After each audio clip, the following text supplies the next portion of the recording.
मेरी आज्ञा का पालन करने के वशिष्ठ जी वहां से गए और उस पर्वत पर मेरे शिखर पर जहां सुंदर सरोवर था वहां संध्या तप करने के वशिष्ठ जी पहुंचे। उन्होंने कहा भाई आप कौन है, किस लिए तपस्या कर रही है, आपकी तपस्या का कारण क्या है?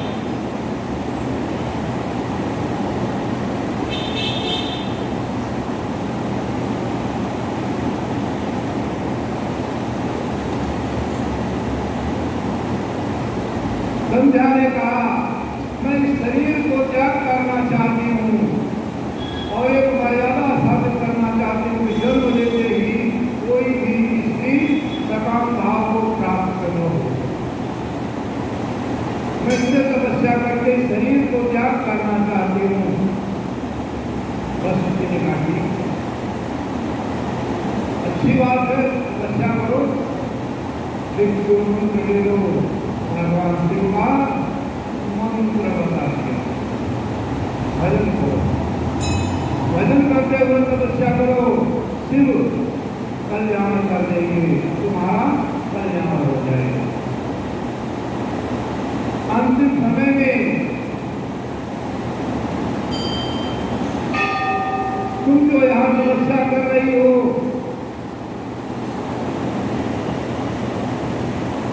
भगवान शिव का मंत्र लेकर के जप करो, वह तुम्हारी आराधना से प्रसन्न होकर के तुम्हें वरदान देगा।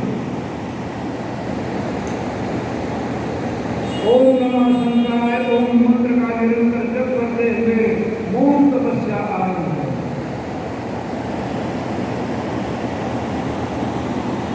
उनका ध्यान करते हुए पूजन करना, भजन करना,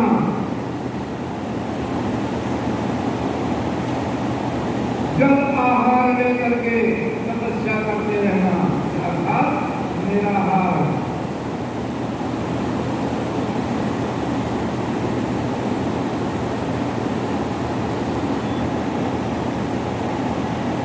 इस प्रकार गुरु मंत्र बता करके वशिष्ठ जी वापस संध्या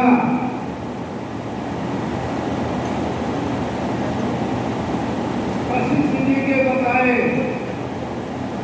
मंत्र का स्मरण करते हुए उस शिखर पर तपस्या करते।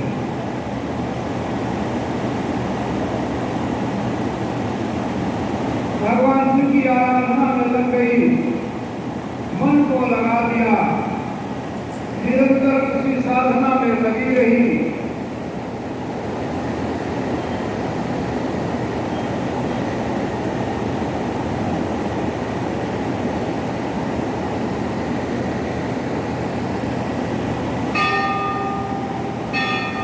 जब बहुत दिन बीत गए तो भगवान शिव प्रकट हो गए, भक्त को दर्शन दिया और कहने लगे वर्मा को क्या चाहिए। संध्या करने में विचार करना गई, मैं तेरी कृपा राम से क्या मांगू तो क्या मांगू, इनसे क्या मांगू। उन्होंने कहा बार बार वर मांगो, वर मांगो, वर मांगो। संध्या ने कहा प्रभु अब जब आप वरदान देने के लिए कह रहे हैं मैं मांगती हूँ। सबसे पहले मैं यह मांगती हूँ कोई भी स्त्री जन्म लेते ही सकाम भाव को प्राप्त न हो। अवस्था के दूसरे भाग में शरीर आयु के अवस्था के दूसरे भाग में सकाम भाव को प्राप्त हो। भगवान शिव ने कहा तथास्तु, क्योंकि भगवान शिव ने ही गौरा से विवाह किया था, कितनी बड़ी थी नहीं, 8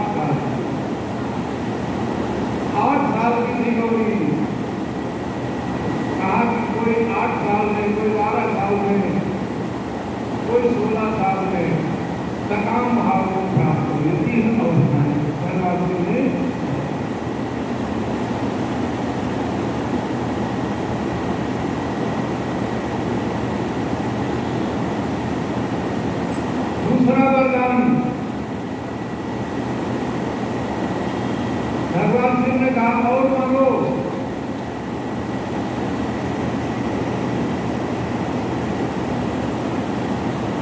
भगवान शिव ने कहा तुम तपस्या करते करते एक चतुर्युग भी निकाल दिया, सतयुग त्रेता द्वापर कलयुग चारों युग बीत गए। उसने कहा मैं तो अभी आई, मैं तपस्या करने अभी आई थी, भगवान बोले वाले का 4 युग बीत गए।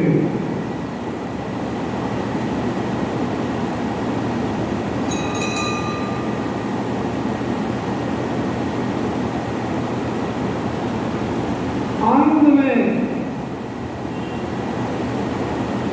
हृदय में प्रवेश करके भगवान शिव ने उससे कहवाया, दिव्य ज्ञान प्राप्त हुआ। भगवान शिव को प्रणाम करते हुए नित्यानंद स्वरूप भगवान शिव का दर्शन करके उसने जब तपस्या की वरदान मांगे। दूसरा उसने कहा कि मैं ऐसे पति को प्राप्त करूं जो 7 जन्मों तक मेरे साथ है।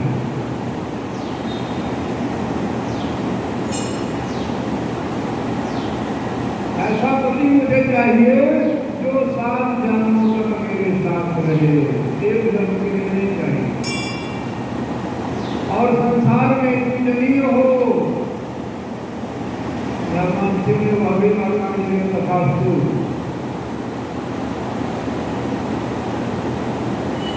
संध्या ने कहा मैं जो शरीर छोड़ूं इसका उपयोग। भगवान शिव ने कहा वह भी तथास्तु। चौथा वरदान 4 वरदान मांगे संध्या ने, एक प्रकार 4। आज तक कलाई के साथ उसने कहा नहीं मैं एक साथ 3 हुई, एक साथ 3 हुई चाहिए।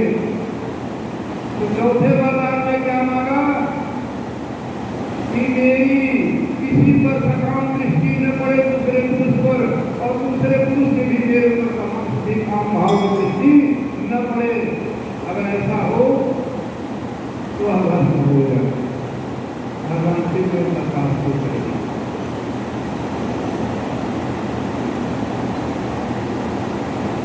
उन्होंने कहा तो जब से तपस्या करने आई 4 युग गया, यहाँ बगल में एक पर्वत पर मेधातिथि यज्ञ कर रहे हैं। ऋषि मेधातिथि का यज्ञ चल रहा है जो 1000 वर्षों से चल रहा है। तुम जाओ और उस यज्ञ में अपने आप को आहुति दे देना।